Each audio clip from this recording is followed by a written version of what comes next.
Doctor, look. Stand aside, nurse. I'm Dr. Homebrew. Stand clear.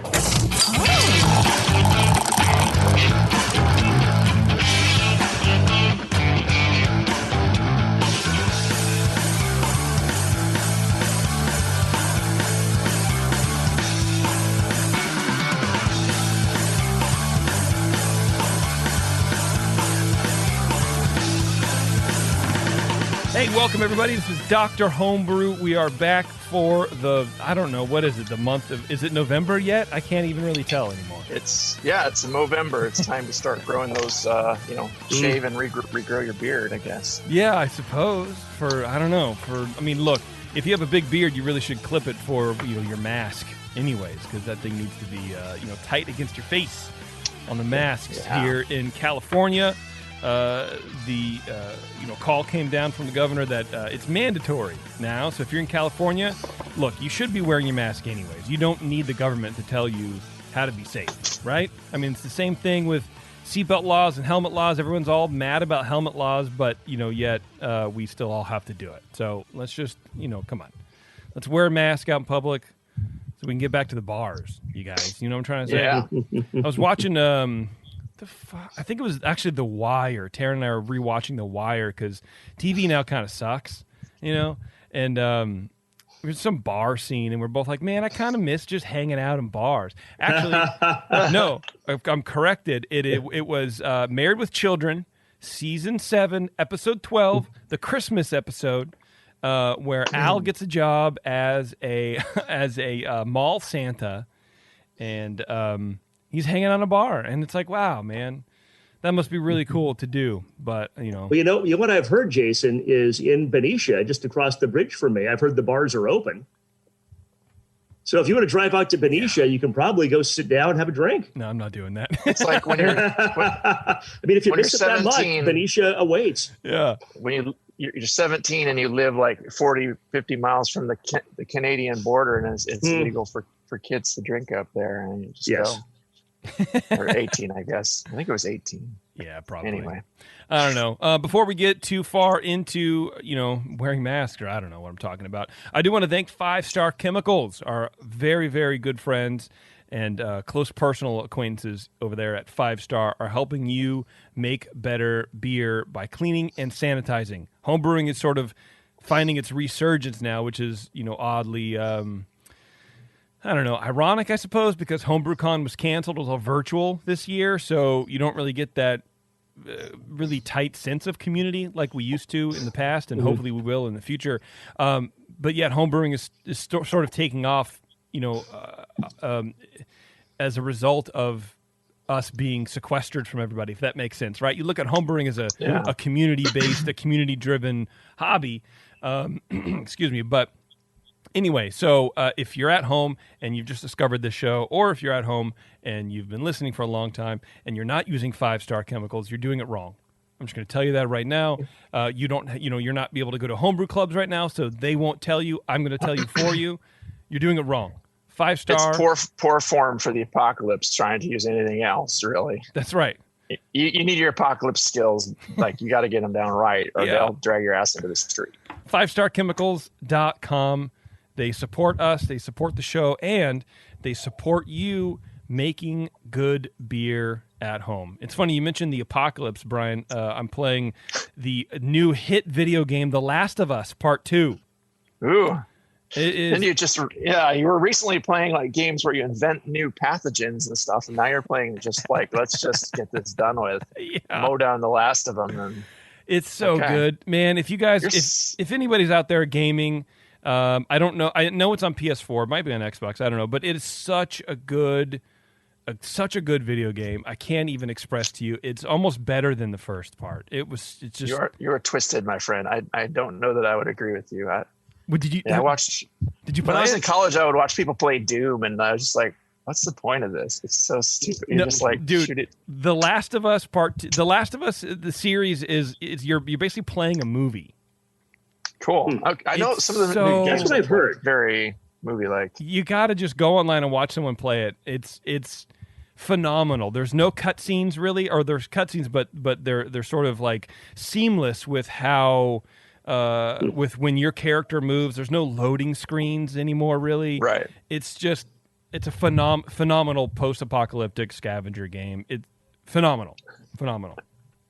I'm having a really good time with it right now. I read today that the first game takes about 15 hours or so, and the second part that I'm playing now takes like 25.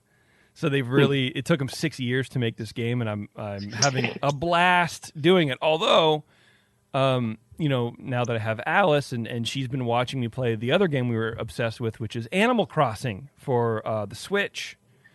And if you've ever played that game, it's for babies. So my stepson to be and his girlfriend love the Animal Crossing. They have the Switch. Yeah. And I thought about getting my daughter one for her birthday. Yeah. Except that she doesn't need another excuse to procrastinate. And also she never has asked for a Switch. Yeah. But I out of curiosity, I went to like bestbuy.com and Amazon and looked it up. You can't buy a Switch at any price right now because Animal Crossing is that popular. Well, once the lockdown happened a couple months ago, I guess now, that you couldn't find a Switch for love or money, man. You couldn't do it. And they would hit online and people were sniping them. They were like using code and software or whatever to find it, whatever was online, and buy it right away, and then they resell it on eBay for like $600-800. Yeah. So yeah, it's impossible. But anyway, so she used to watch us play, or she watches us still play Animal Crossing, which is cute. And I'm like, oh well, maybe she can watch The Last of Us. And it's not for 2-year-olds to watch because there's like infected, ripping out throats, and you're bashing people's brains in and shit. And I'm like, I can't. I don't know. What 2-year-old doesn't like seeing a chainsaw through a skull, man? Come on. Well, because part of me goes, how she doesn't know what it is. There's no context for that, right? She has no idea. Right. But also, it doesn't mean that it's not a disturbing visual, right? And I'm sure the noises are scary and everything else is scary too. Oh, it's scary. Absolutely. It's a scary thing, man. But anyway, I highly recommend it. Brian Cooper, what are we talking about today, man? What beers are we going on? You're muted, Brian Cooper. Wait, I can't hear you. There we go. Okay. My iPhone tried to connect to my damn headphones. That's what's going on. Steve Jobs is trying to talk to you from the grave, man.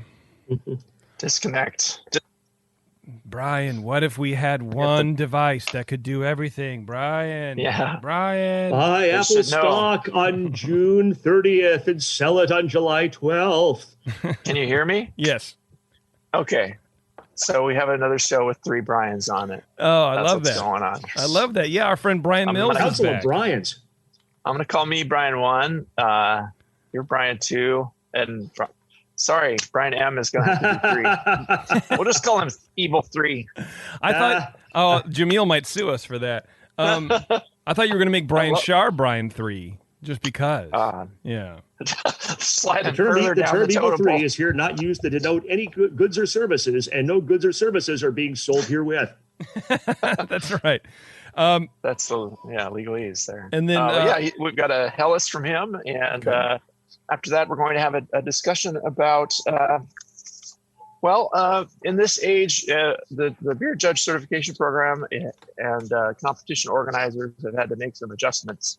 So I recently took over as the regional rep for the West region in the BJCP.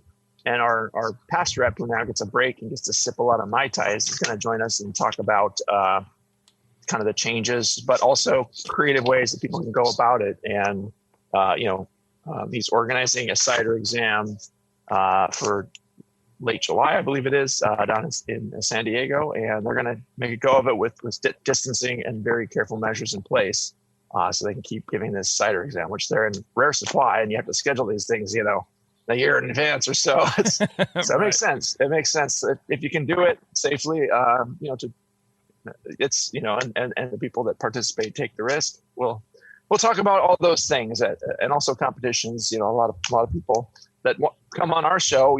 They're competition enterers.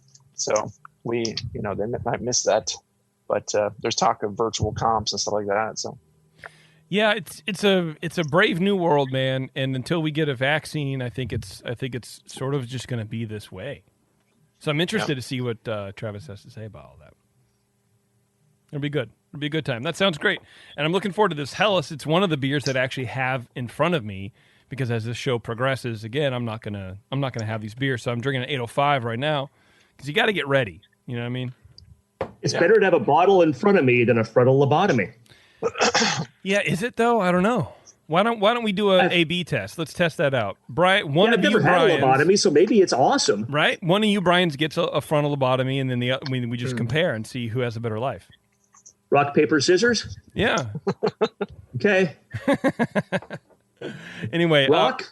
We're going to take a quick break, everybody. We're going to come back. We're going to talk to Brian Mills. The Brian Mills, the Council of Brians will conceive. They might conceive. I don't know. Who knows? This AO5 is getting to me Anything already. could happen in June 2020. Yeah. Hey, you can't tell me what not to do. You know what I'm trying to say? Anyway, this is Dr. Homebrew. Hang on. We'll be right back.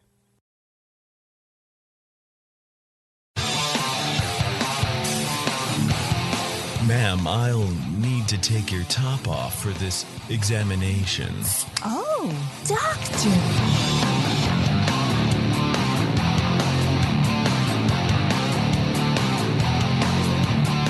Hey, everybody. Welcome back. Thanks for sticking around. Dr. Homebrew. We are joined with our friend Brian Mills, who has a Helles and is the third party in the Council of Brian.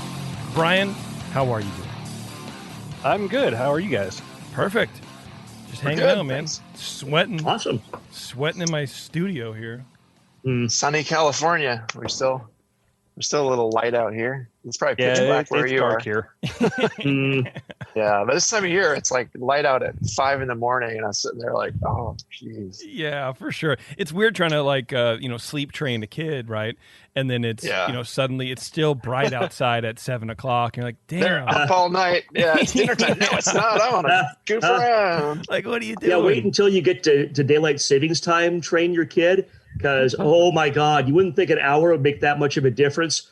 Oh, it makes that much of a difference. Oh, for sure. Yep. I definitely believe it. All right, Brian. So you've sent us a couple beers. You've been on the last two shows, I think, for what is it, a Schwartz beer and Meriton. That's right. Yeah. So let's tackle this Helles. My usual question: is this the first Helles you've ever made, or are you branching out? This is the first Helles I've done. I've made the recipe a few times. I feel like it's a good beer. Just kind of looking to see if maybe there's something to make it a great beer. That sounds like a question. I feel like it's a good beer. That was a joke. Thank you, Brian, for laughing at my joke. I appreciate it. That's my job. I'm like the Ed McMahon of this show, I think. Ears up Mai Tai glass. Look at that. It's a good color. Yeah. Nice. Yeah. All right. Well, That's called cross-promoting right there. That's true. If I had these for sale still, definitely. But now it's just bragging. Made a For Mai the Tai people glass. that can see it on the podcast. Yeah, that's for sure. Well, look, I'm actually recording this, so it's going to be on YouTube at some point. Oh. Yeah. Cool thing about making a I try Mai to tell Tai my glass. daughter that I'm a YouTuber because that kind of impresses her. Like, ooh, YouTubers, and she loves YouTubers. And she looks at me and she says, "You're not a YouTuber." So That's right. I guess I'm not a YouTuber, even though I'm going to be on YouTube. Well, I don't even know what to say to that, Brian. Once again, you've out-segued me, and I don't know what to say anymore. Brian Shar, why don't you go ahead and start with Mills's Helles, please? I will love to. Thank you. And, Brian, we know you're in a homebrew club because we talked about it the last two shows, but listeners might not be listening back to back. So why don't you give a shout out to your club? Sure. I am in the Lebanonary Fermenters in Lebanon, Pennsylvania. Nice. And if we're ever in Lebanon, Just split them up. I had an itch. He scratched his face and put out his middle finger. I don't know. Freudian finger slip. Okay, I'm sure it's a great club. I really love this beer. It's clear that you like German styles, given that that's the ones you've sent us, and you're really good at it. I like this one pretty much as well as I like the others that you've sent us. Aroma had moderate malt sweetness, some sort of prominent perfumey Pils malt, Very low, spicy herbal hops. I might have talked myself into thinking they were there, but I got some herbal, probably noble hops. No off aromas. Got a hint of sulfur from lager fermentation, which is great. That's what you expect. Gave it 9 out of 12. Appearance, 3 out of 3. This beer is crystal clear, straw colored. The head is low and persistent. Looks like it should. That's a good thing. Flavor. Initially, the flavor is malty. There's a Pils malt flavor that's present, but not to be quite as strongly present as it was in the aroma. Firm bitterness comes up pretty quick. I think it's probably too much bitterness for this style. No hop. I didn't get really any hop flavor despite all the bitterness. Balance is toward bitterness from mid palate to a long finish, which I liked the long finish. It's really well attenuated, which excellent job, especially with a lager, and didn't get any off flavors. So overall, gave it 12 out of 20 for a flavor, that is. Mouthfeel, 5 out of 5. Oddly, I got a little warming on the first sip, which I attribute to the fact that I haven't had dinner and it's the first alcoholic beverage of the last 24 plus hours. So I didn't think that really meant anything, and it didn't taste. I couldn't taste the ethanol. I didn't really get any ethanol character out of it, other than that first, "Hey, I'm drinking a beer" sip. Medium high carbonation. Definitely more perky than creamy in that regard. No astringency, 5 out of 5. Overall impression, I really, really like this beer. And I would drink a lot of this.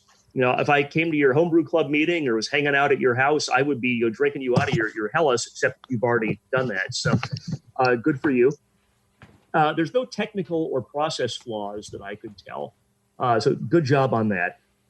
The issues to me are recipe issues, right? So a Hellas is like the flip side of a Pilsner, that a Hellas has bitterness, but it's more of a malt-oriented beer. A Pilsner also has the same Pilsner malt as a Hellas, but it's more bitter, more hop flavor. I think there's no coincidence that in the guidelines, the IBUs cut off on the high end, cut off at like 22 for Hellas and start at 22 for Pilsner. That's, to me, kind of the defining character. Certainly there has to be hop bitterness and hop character in a Hellas, but it's not as much as the Pilsner. And I was thinking of maybe recommending, well, maybe this would have done better if you entered as a Pilsner, but then in that case, there wouldn't be quite enough hop aroma or hop flavor. So I think ultimately this is really good, and I would make this exact beer again. I would maybe bump your bitterness back a third, your bittering hops, and just kind of see where you are there.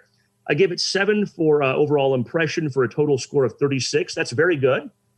And again, the issues, really well made. You really know what you're doing in terms of your process, especially with lagers. And that's not always easy to do. It's just, I think a minor recipe tweak would really put this well over a 40. Very good. Brian Cooper. All right. You're up. This started out ice cold, but it's 85 degrees out here, so it's warming up quick. The flavors are changing just like that. Yeah. But yeah, I really also liked the initial aroma of this beer quite a lot.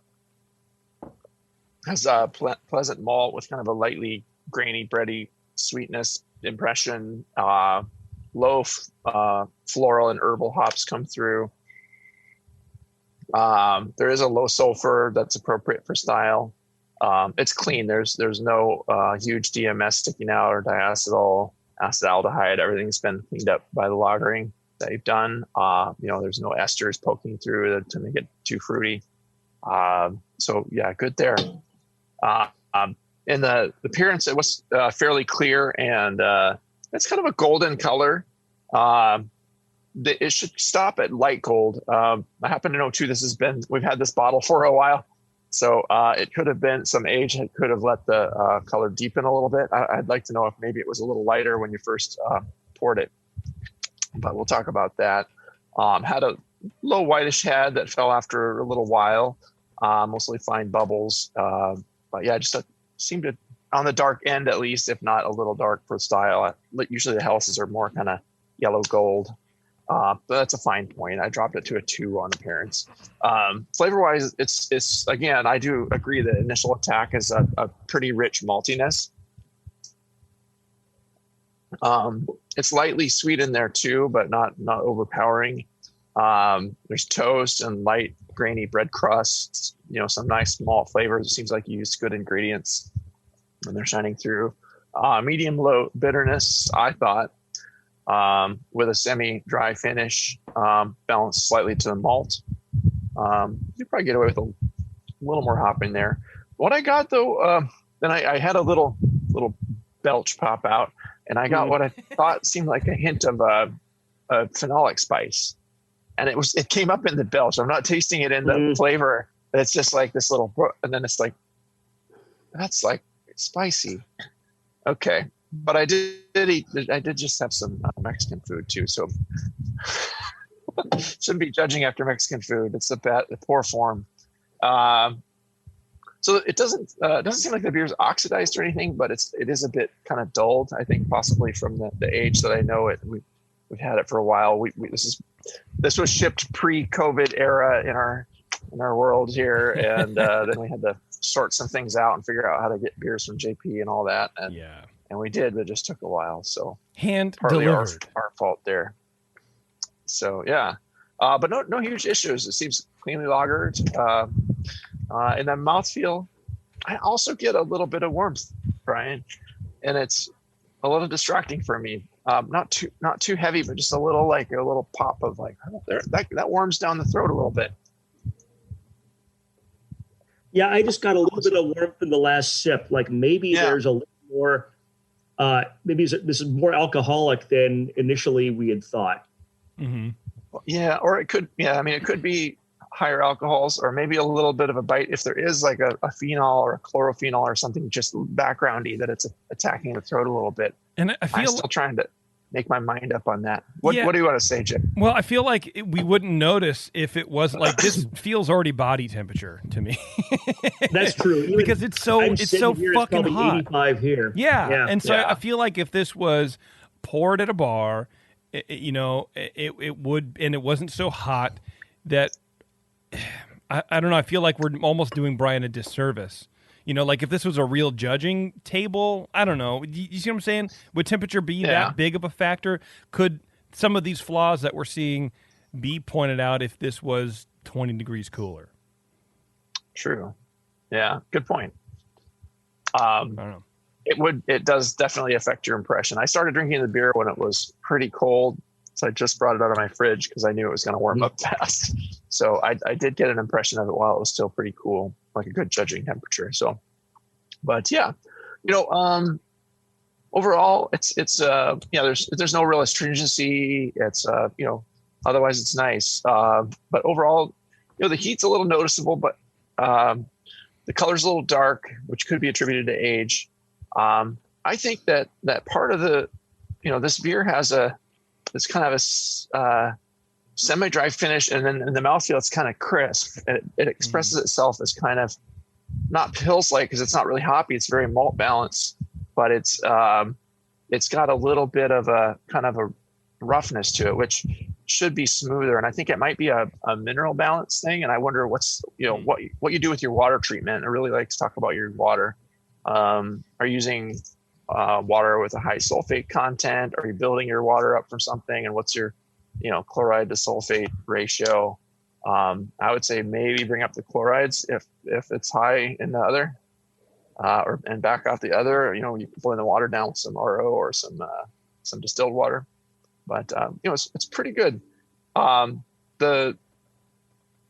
I got is maybe phenol. I'm wondering too if it could be if there's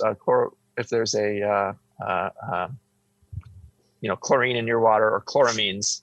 You got to get that out of your water first, or something like that can pop up too if you take good care of your yeast and everything else. But it seems well cared for. It seems like really well lagered otherwise. So I liked the beer. I gave it a 34, and if Brian and I were judging in a competition, we battled it out over those 2 points. We were off from each other, but I think that's fair for it. It was probably a higher 30s beer when we first got it, and then we just let it sit in JP's fridge for a while, right. and then it got transported again, and then we got it. Now we're finally judging it here in June, and we got it in February. So I'm sorry, but that's where we're at right now, and I'd love to talk about your water and your recipe and all that other fun stuff. Yeah, I agree with what you guys are saying. Honestly, it reminds me of something that you would pick up like at Bevmo. Where it's just maybe it's a little older than it needs to be. Maybe it's a little warmer than it needs to be. There's like a little bit of like an aspirin-y bitterness that I get in the back of my throat, but it's just now hitting, and I've been drinking this beer for 10 minutes. So, I would give it, and I don't normally like weigh in on the scores. I would give it like a 36.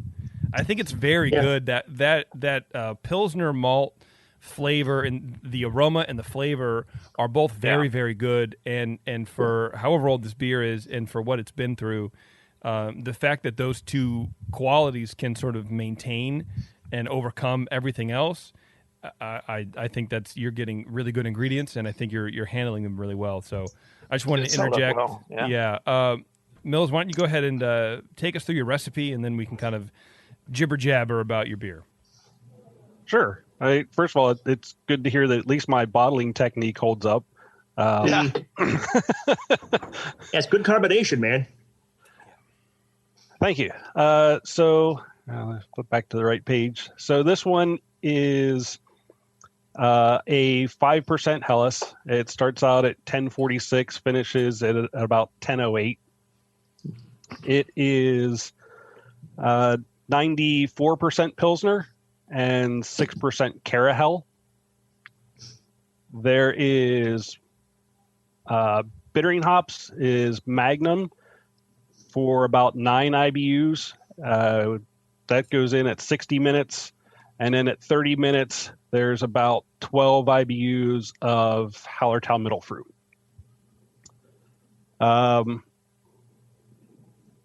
Normal traditional lager fermentation, keep it cold most of the time. As it gets toward the end, I do raise the temperature a little bit. I start off and hold it at 49 degrees for most of the fermentation. For the water profile, I do have pretty hard water. With most of my lagers, what I've been doing is blending RO water in with my tap water. So it's about let's see if I can see. I say about 75% RO water, then with my tap water blended in, and it comes out to, the minerals are probably a little bit high. Wow, 75% to get it down to where you can use it. That's a lot. Yeah, it's difficult. The last lager I did, the Schwartz beer from before, that was the first one I started at 100% RO water. But this one with the blend, even with the blend, the calcium was at about 80 parts per million, sulfate at about 64. I did add a little bit of calcium and gypsum in. Chlorides are at about 97. Okay. How's his water, guys? Pretty good? Need some adjustment? Where was the sulfates again? Sulfate 64 parts per million. Yeah. Chlorides. I'm not Palmer, but it sounds fine to me. Yeah, and I'm surprised too that when you mentioned the bitterness that Jason and Brian were both getting, it was you were targeting the low end of IBUs for that. I mean, IBUs are always they're never going to be exact either, but yeah, I mean it seemed like we're aiming for that low, like a 16 or something. It comes out to about 20 IBUs at 5%. Okay. Well, maybe that's middle. Yeah. Okay. Yeah. Middle. Yeah. Is it was it bottle conditioned, Mills? Kegged. Okay. What was your fermentation temperature? Did you say, and I missed it? I started off at 49. I hold it there till it's, maybe about 80% done or so, and then slowly start to bring it up. Okay. Yeah. That's good. Yeah, Yeah, I mean, frankly, I know how hard it is to make lagers, and what. I'll let you just a second, Brian. I was going to say one thing because I remembered the other two beers we had from you were like all our feedback to you each time was, oh, you just got to get them to attenuate a little more. This one is pleasantly, fairly dry. It's not pushing a lot of sweetness, and it dries off properly on the finish. So that's definitely nice. But maybe. Yeah, I don't know. The water seemed okay. I think every brewer has like one style that they can do really well, whether it's their circumstances about how they brew or their water. Like I feel like my stouts are really good, but pale ales I can't brew them for shit. There's no way. I just can't do it. So maybe that's it. Yeah. Maybe Mills needs to just be brewing Helles all the time. And stay away from I'm Schwartz okay beer. with that. Yeah. Me too, Me brother. too. Yeah. And you do a big yeast pitch and everything, I'm sure, and big starter. Yeah. Yeah. Send us some more Helles next time you make it. Yeah, it's the 3470. I just keep using that same yeast, and a lot of times, if like right now, I think I have a little bit of the Schwartz beer left, but the Märzen and the Helles are gone. So I'll probably start the Helles, make that, and then the Märzen will come right after that, right onto the same yeast. Okay. We'd love to drink it fresher. You know what you should do instead of doing the Märzen on that Helles yeast? Another Helles. That's my personal opinion.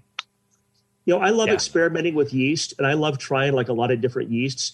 But there's a lot of value to once you've done that and you find one that you like the flavor profile of, to just settling on that and using that as your yeast for those styles. For like we were just saying, then you can pitch on top of a yeast cake. You can wash it and repitch. You have options like that, and experimentation is fun, but dialing it in is pretty good too. Yeah. I generally like to do a little bit of both. Play around with some from different styles, and then have a few that I just want to nail. Yeah. How many times do you repitch on your existing yeasts typically? Usually only a few, and that's more of a timing issue than anything. Especially if it's a lager and I've got 3 different ones, it takes me a little while to get through those. So, by the time I've got a few different lagers gone, that yeast has probably been sitting around for 2-3 months. It's hard, man, because you want to brew like you're a production brew house. I think as like homebrewers, like we just sort of when you start getting active, you're like, oh man, if I could consume all this beer, this would be my schedule, and just life never works out that way sometimes. And it sounds like that's kind of where you are. We're like, I could really be cranking out a bunch of beer, but I can't get. I'm just one man, damn it. Yeah, that and my day job is a project manager, so I try to get the schedule going. Okay, that falls right in line with a lot of other homebrewers. Yeah, right. Yeah, for sure. So Mills, do you have like a Gantt chart for your schedule for your beers of like what's happening? Do you do those up in like Microsoft Project? No, I'm not quite that bad, but I do kind of have a plan in my head. Okay. Good. That bodes well for your mental health. Yeah, for sure. Mills, do you have anything else for the guys? No, I mean, cover? Okay. It sounds like at least this one's in the right ballpark. Unless they have anything that can just push me over that edge a little bit more. I don't know. What do you guys think? Was it a little lighter earlier on? Because I think. You did bring that up. It was a little bit lighter, so there may have been a little bit of oxidation in that bottle. This is pushing kind of a medium gold, but it's still like the flavors are there, and it's just a slight bit gold, and some other things start popping out. But you bottled it well for how well it was stored. Yeah. It's been real fun having you on for a few shows. You can come back anytime. We love repeat entrants down the road. Just come back and hey, I fixed up this Hellas you guys bagged on last, September. Yeah. Here you go. I'll send you a hazy IPA next time. Yeah, please don't do that. Mills, did you say when you brewed this, how old this beer was, and I missed it? I want to say this was brewed back in the fall, October maybe. It's held up. So, and by the time I bottled it, it was February. So, it had a nice long period of cold lagering. Yeah. Okay. Yeah, that's held up really well for that. Well, yeah, good job, man. And if that's it, we'll let you go. That's all I got. All right. Perfect. All right. Thank you, Brian. Thank you, guys. Brian. We're now dropping down to 2 Brians on the show only. I don't know how we can cope. All right, thanks, man. If he sends us a hazy IPA, that bottle needs to be at least a quarter yeast. That's supposed to be a joke. I was waiting for someone to laugh. Oh, I get it. Sorry, I was looking up something else. I'm like, I don't know what Brian's talking about. Right? Please roll the bottles because it's full of yeast. That's going to taste great. Yeah. No, that's not what you want. No. Yeah, not at all, man. Not at all. All right, before we get to a break, you guys, I want to tell you about Duke Cannon, and they're talking about thick. Let me tell you, the Duke Cannon Thick High Viscosity Body Wash, you can grab $9 each, or you can grab all 4 for $30. The flavors are, well, not flavors, they're aromas. You don't eat this stuff, okay? You put it on your stupid doughy body, and then you wash. I mean, you could eat it for sure. If you're tired of, consuming, low-fat milk because that's all they had at the store. If you want to, this is America. You can eat soap. I don't really care, but the people at Duke Cannon do not want you to eat soap. Let me just make that very clear. The aromas are accomplishment, naval supremacy, old glory, and productivity, which is what I personally use. It's an invigorating and uplifting combination of peppermint, pine, and eucalyptus scents. So if you want to smell like JP, grab productivity from the Duke Cannon folks. It's good stuff, man. It's thick. It's made with plant-based thickeners for a superior lather. It does get very foamy, which is pretty cool. And then as an added bonus, when you have a 17.5-ounce bottle of thick, you're getting in a light arm workout, you guys. That's what they say. Anyway, go to DukeCannon.com, use promo code BREWING, and you'll save $15 off your entire order, not just for the body wash. If you haven't been on Duke Cannon before, check it out. It is awesome stuff. They have a lot of good stuff for you personally, also for gifts. If you have a lot of smelly people in your life, Duke Cannon is great. 15% off your entire order with 15% off your entire order, promo code BREWING, and you get free shipping with orders over $35. So you're saving twice there. And let me tell you, it's going to be very easy to get over $35 with the Duke Cannon stuff. I like saving twice. Yeah, it's pretty good stuff. So check it out, DukeCannon.com, promo code BREWING. All right, we're going to take a very quick break here, folks. We'll be right back with Travis. We're going to be talking BJCP judging. It's going to be a good time. Hang on. We'll be right back.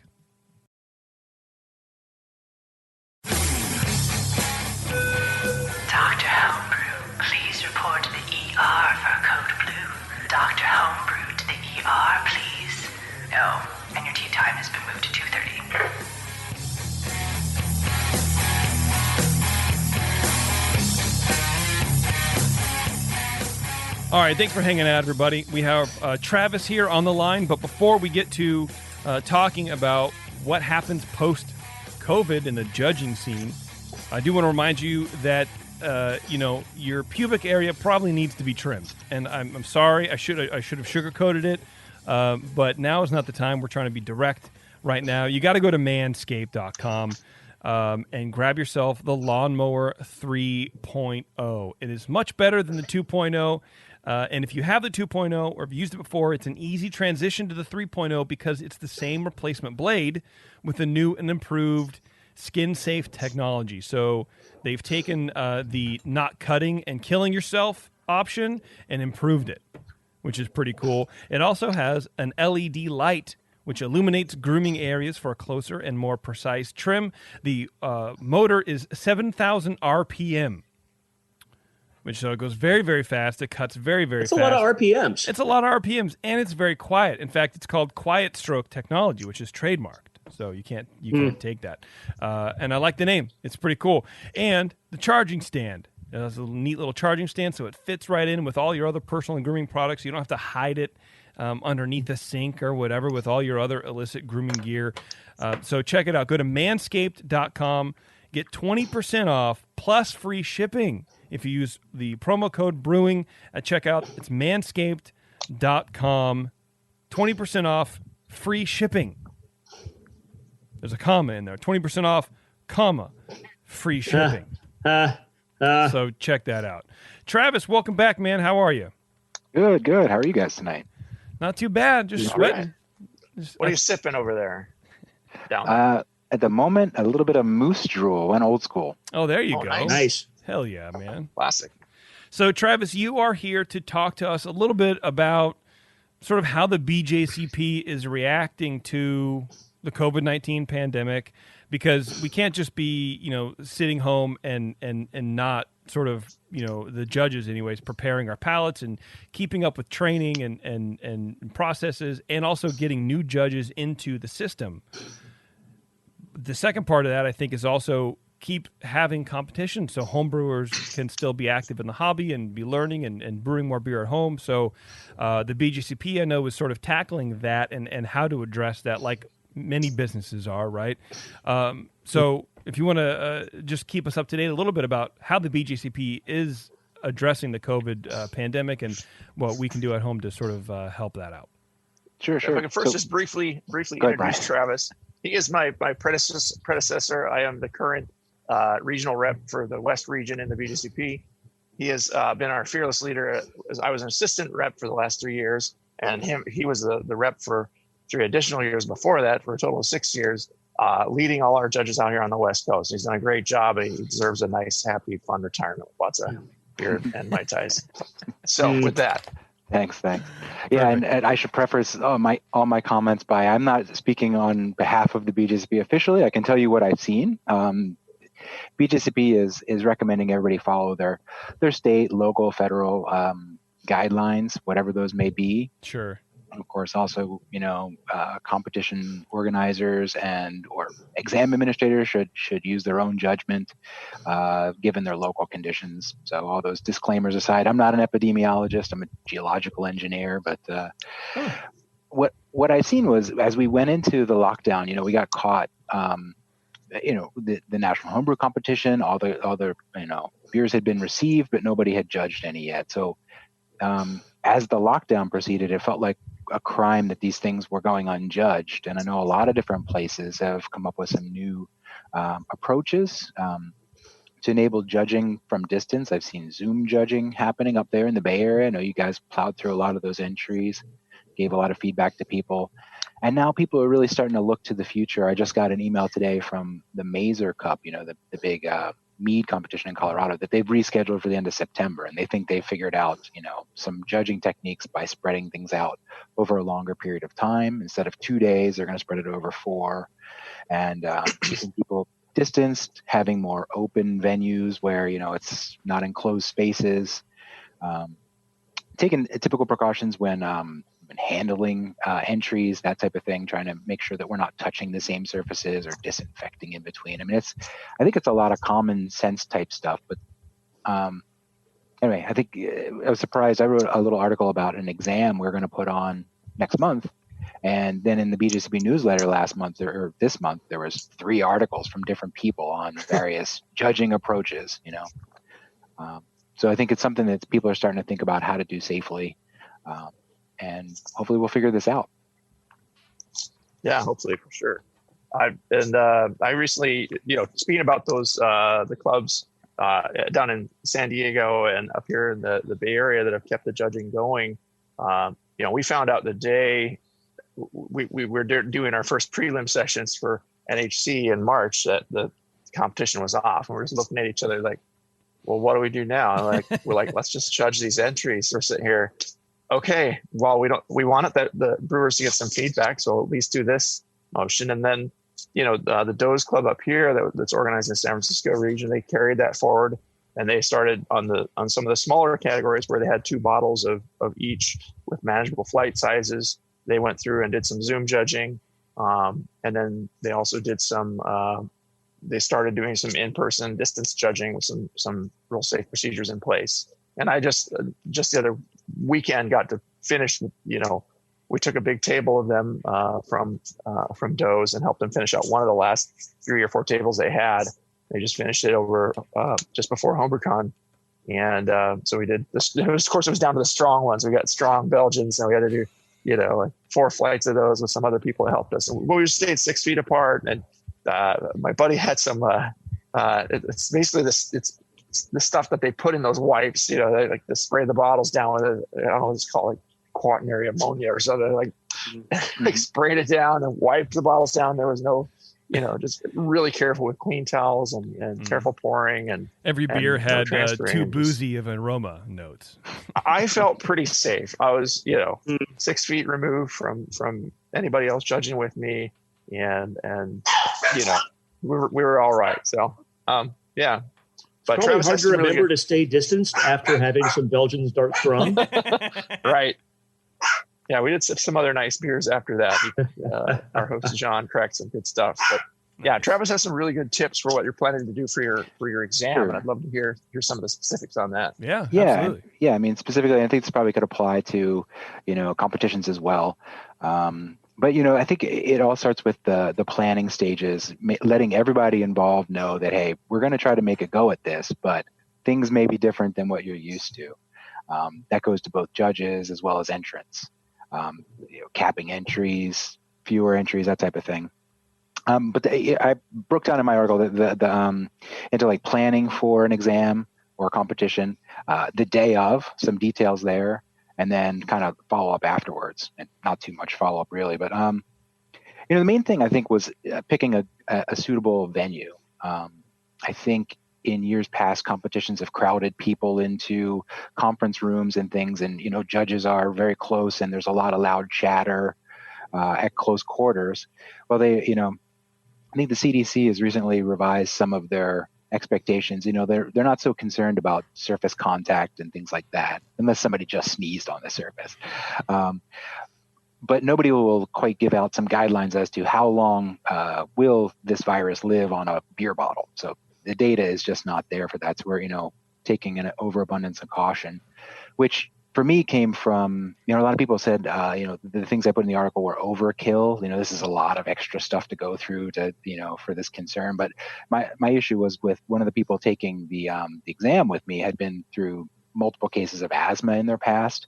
And he's just very concerned about being exposed to this thing. The consequences for an exposure would be huge for them. So while a healthy person, could get through an exposure relatively easily, they can kind of play it off. I'm catering to the folks that need to be protected the most, I guess. And then I figure everybody else will be a little inconvenienced, but can live with it from there. I didn't think it was over the top really myself, because you just have to think about every point that something could be transferred from if a steward was asymptomatic and shedding virus, okay, how do you make part of it too was even just checking their temperatures. If you want to go to that length, for sure. I mean, and asking people to let if they get sick after the competition too. So like things like that. Did Brian freeze? Yeah. Am I frozen? No, he did. No, I think. Can you hear us? Yeah, he's good now. Okay, he's back. Yeah. Yeah. So specifically, I think the thing that we're most concerned about now is the longer and more enthusiastically you're engaged with a person who's infected is the higher chance of contracting the virus. So we're trying to separate people as much as possible, have great ventilation. We're doing things like propping doors at the venue, so you don't have to touch the doorknobs and things like that, just in case. The bathrooms are going to be open. There's going to be signage directing people as to what to do, so you don't have to ask or speak about it 10 different times. Try to minimize the amount of talking that actually has to happen in an enclosed space. That's smart. That's a good point. point. That's something I wouldn't have even thought of either. It's like, talking vigorously, like excitedly, you're spreading more germs from your mouth that way. It's smart. Exactly. I mean, we're trying to minimize the total number of people involved, period. And then the people that, other than when you're sat down and judging, basically everybody is going to have face masks on coming and going, and any debrief we can do after the exam with like the proctors, we're going to take that outside. We're going to go outside for the celebration beer afterwards and to find out, or cider afterwards, and to find out what were the ciders and what did the proctors think about those. So all of that type of stuff we're going to do outside. Our venue is going to be inside, but we're very fortunate to have an entire office suite that is, one of the people taking the exam manages a building. So it's empty. It's been empty for months. Nobody's ever there. And we have all these empty offices to put people in. So, wow. Oh yeah, there you go. The figure that goes along with it. So we're mapping it's it. all mapped out. So that takes us back to the planning. One of the main things I was thinking was, well, if I have 12 people, I have too many, but I really only have 8 or 9. So I'm going to make sure I have a space for everybody and everybody's kind of spread out. Okay. And masks when you're not testing. Yeah. Yep. Masks coming and going. The other big thing is setting that expectation. So I'm planning on sending an email to everybody. Actually, everybody that's taking the test got to review the guidelines that I put out there, but I want to just make sure that they all kind of acknowledge in advance certain key things, that this is going to be expected. This is required by San Diego County. So there's no real way around it. And so prepping them for that, we're going to prepare a self-declaration and a waiver form that just basically is them signing off that they acknowledge that these are the risks and here's how it's, passed and here's what we're doing to protect them. Also acknowledging that they have not tested positive for COVID-19 in the last, few days, or they're not symptomatic. They haven't been exposed to other people that have had COVID-19 in the last 14 days. Or also that other people. Yeah, that they're not caring for like somebody in a high risk group. Really high risk. Yeah. Mm-hmm. Just because it's just not. I mean, beer judging is great and all, but is it really worth risking your grandma's life or being around us bozos for a day? Yeah. So right. I guess it depends how much you like your grandma. Suppose that's true. So I think when it comes to the actual exam day, we're going to get a bunch of supplies. We're going to get the wipes. We're going to do all the cleaning. I'm going to get there super early in the morning and make sure that the place is well set up. But it's normally I would, bring 3 or 4 helpers with me. This time I'm just going to take that on myself and do the extra work rather than having a lot of extra people around. Typical supplies, hand sanitizers are going to be everywhere. I'm also telling everybody to bring whatever supplies they feel they need to be comfortable. So if you want to bring your own sanitizer, your own wipes, whatever, please feel free, by all means. And you mentioned unscented hand sanitizer if possible. The funny thing is I found my regular hand sanitizer smells like that, like Purell. Okay. But I keep another little bottle in my car that was like leftover from when my kid was a baby and we'd make people sanitize their hands. And it was like Baby Ganix. It's like all organic hand sanitizer. And I was sanitizing my hands before I went to that judging. And, the other guys were like, oh, yeah, I don't want to use my hand sanitizer because it stinks. And I'm like, oh, you know what? I use the baby sanitizer and it works great. It doesn't smell like anything. It smells like babies. Yeah. I think I need to email Jamil. He was saying he's sitting on a ton of extra sanitizer right now from, his efforts over there at the beginning. That he distilled. So I have some of his hand sanitizer and it's called Germ Juice, which is a great name. But I swear to God, it smells hoppy. It probably does. I swear to you, because I would imagine he's running IPA because that's the style he makes the most of. I imagine he's running that through his filter or through his still, which that does smell a little hoppy. And when I put it on my hands, it smells vaguely aromatic. So if you get some, check it out. It's very, very weird. Well, there's a lot of hand sanitizer that smells like booze. I was at the Safeway because the distilleries are making it. Yeah. And I was at the Safeway the other day, and the woman who was checking me out says, the checker says the stuff they give us, it smells like tequila to me. Probably because it was at one point tequila. Yeah, absolutely. Funny. So some other specific stuff we were planning on doing, at least for the exam, normally I would walk into the room and pour a cider for folks to judge, and I'd say, judge this as yada, yada, yada.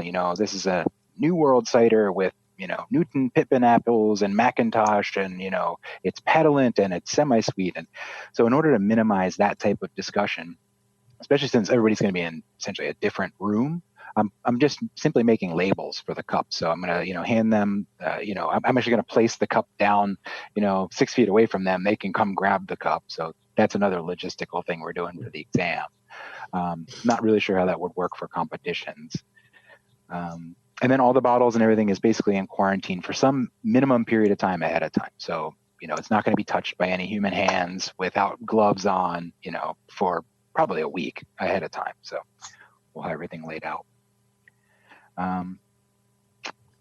Basically telling everybody to wear face coverings at all times. Then we're going to do the exam instructions outside. There's a couple people that have taken the test that haven't done this before, so I want to make sure they understand the ins and outs. Plus, we're doing it by Zoom. We're doing a lot of Zoom practice now, so everybody seems to be pretty ready to go. At least twice now, since things have started to open back up, I've had people take my temperature. At my ice hockey is back on, and they scan you inside the ice arena to make sure that you're below 98.6 or whatever, and you're in an ice arena, so it's usually like 95, 96. And so anyway, that's something people, have recommended. I don't know if we're going to do that for this exam.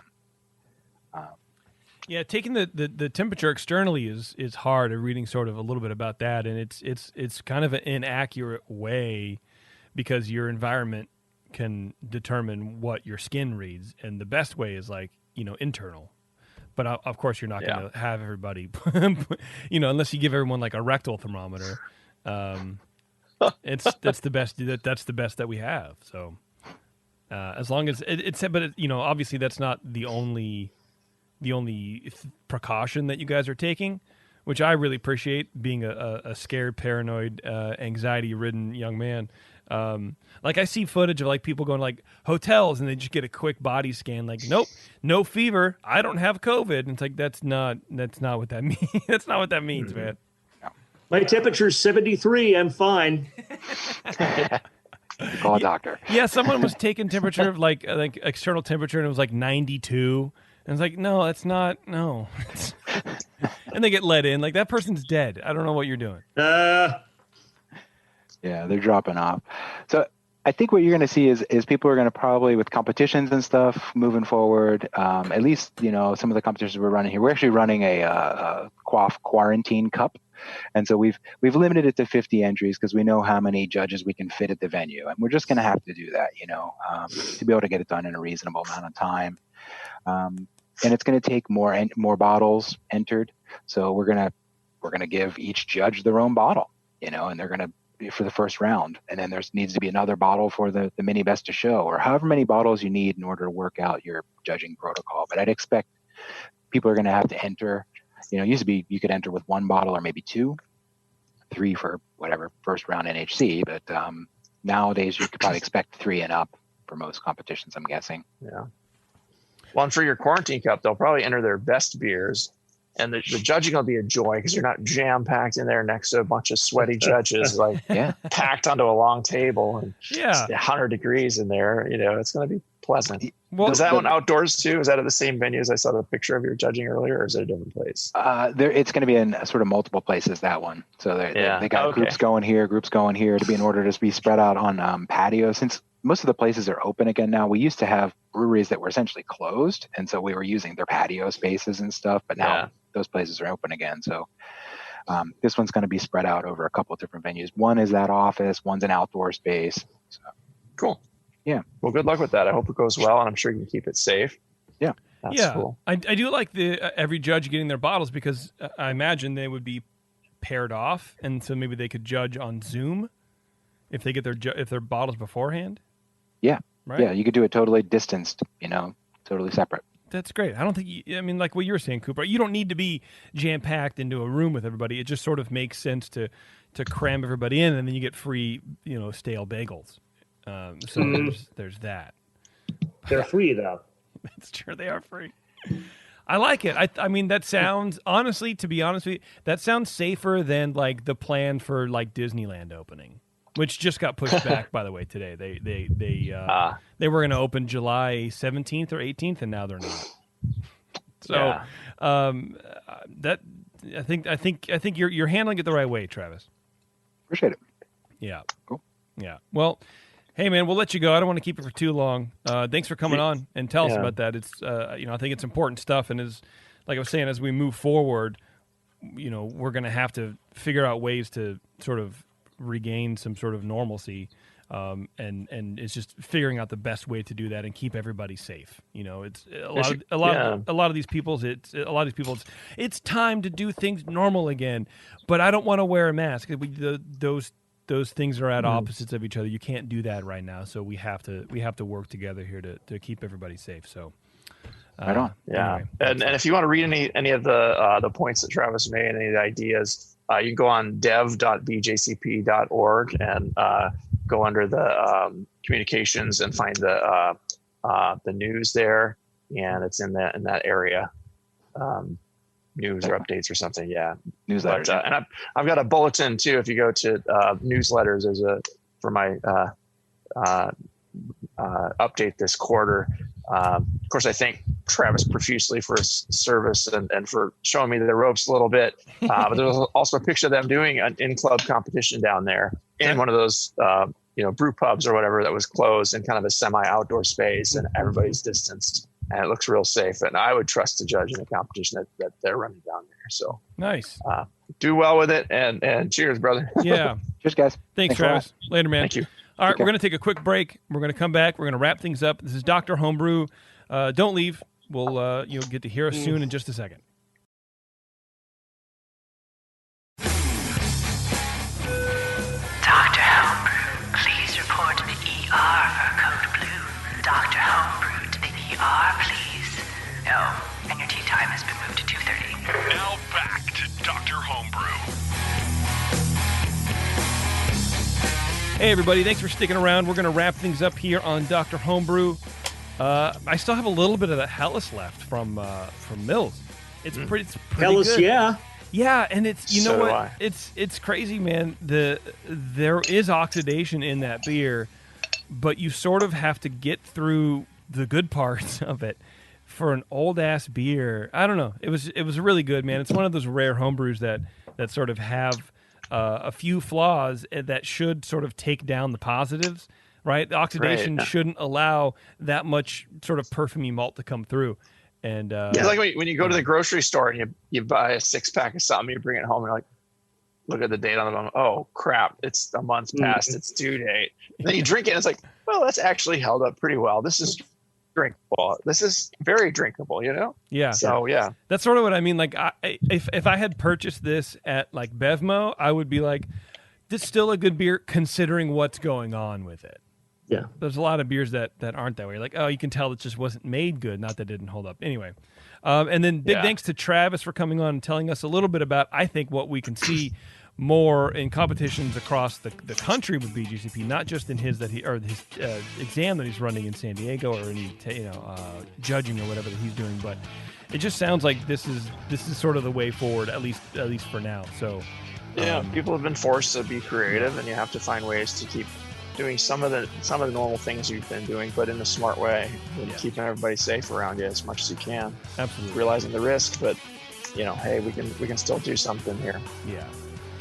All right, we're going to take off here, everybody. Thanks a lot. I really appreciate you guys sticking around. If you want more entertainment like this, well, we have, 175 shows or whatever we're up to now in the backlog of Dr. Homebrew, also on thebrewingnetwork.com.